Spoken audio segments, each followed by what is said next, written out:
Hello, Gorringes are on view yet again, this time for our sale on the 28th of March. And I thought we'd have a sort of mooch through the smalls, but perhaps trying to pick out some slightly more unusual items. That said, first thing I'm going to show you today is not particularly unusual, but just caught my eye. Lot 1943.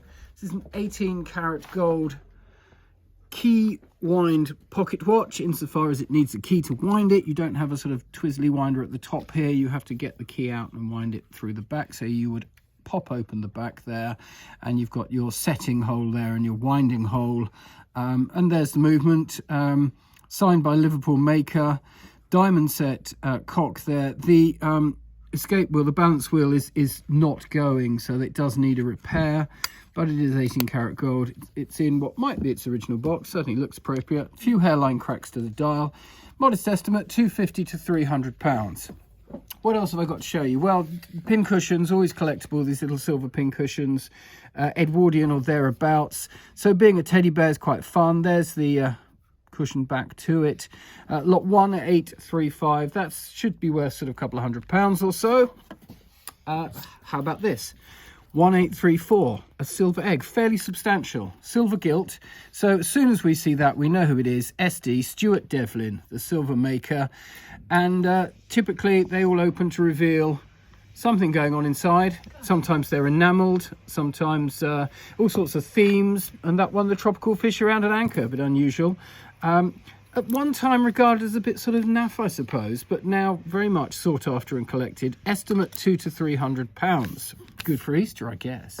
1806, George Jensen, the Danish silversmith, acanthus pattern, but nice carving set, good clean condition, silver handles, steel blades. I think we've got a modest estimate on that, but they're always ever popular. Anything by Jensen is desirable. So there's a few curiosities from the silver cabinet. Over the back here, still seeing lots of ivories. You know, the market is diminishing. We think the 6th of June is the last date that they can be sold without permits. So we're seeing quite a lot being sent in, which is no doubt sort of depressing the prices anyway. But it can still legally be sold. There are some lovely things. I mean, look at that. You know, it's Meiji period.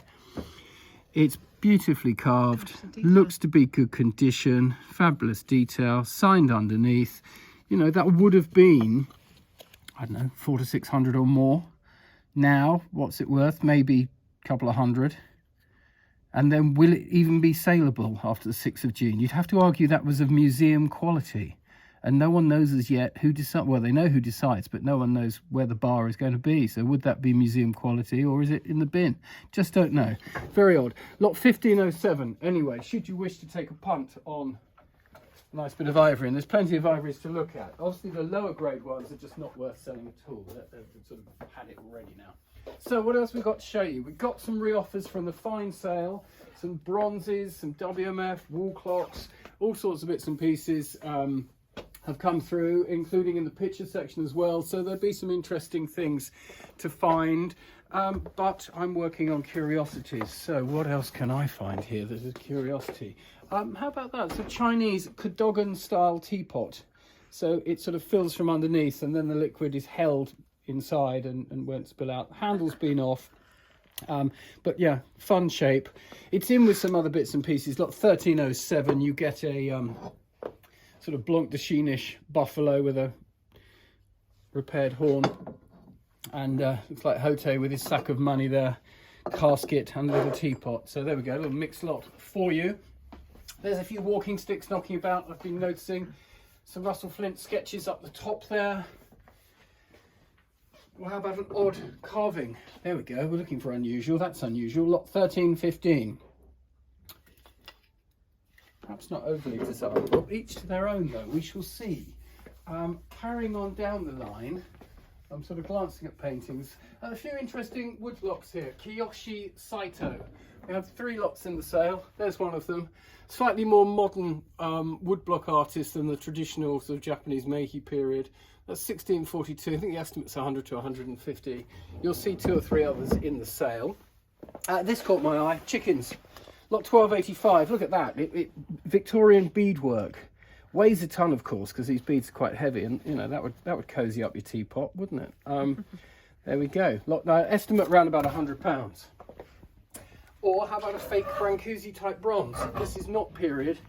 It's a later, quite modern, but it's not of a great age, bronze. But it is bronze. It's got a sort of stylish look. From a distance, like people would be very impressed. Doesn't overly like standing up. Lot 1281 in at £200 to £300 estimate. I'll put it where it can lean against something. Apples. There we go. SHP.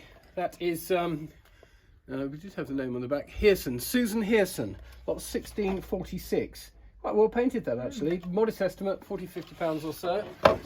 Then over here is clock. I saw this clock and thought, wow, that's a showy looking thing, isn't it? Lot 1467. It's a type of 4-glass clock. Almost sort of looks like some of the electric clocks of that period of around about 1900. Nicely painted dial, lots of cracks and damage, please note, so it's going to need some work. But very modest estimate, £60 to £80. That's one of those come get me sort of estimates to tempt people to buy it, and you buy it and then you find out that you've got to repair the movement and redo the dial, and it's cost you a fortune. But there we are, that's the way these things sometimes work. Over the back here in the corner, how about some teddy bears? Had quite a few of these going through the sales. This is a large English teddy bear with 2 companions, lot 1474, estimate around about £100 on those. Good size on them. Down below, the most bizarre and unusual lot I think of the sale, but I may be wrong, lot 1479, you get the star item, according to the listing, is what has been catalogued as a miniature banjo, and it's British made. It looks to be in usable condition, shall we say, with its case. With it you get what looks like a Lazy Susan, and then that rather splendid telephone. And you don't get many of those for your money, do you? Estimate is £30 to £50. You could have the small banjo, a Lazy Susan, and that fabulous telephone for 30 quid. What more do you want? So there we go. An interesting lot as ever. Come along and have a good rummage. We're on view Friday, Saturday till 1 o'clock, and on the morning of the sale. Thank you.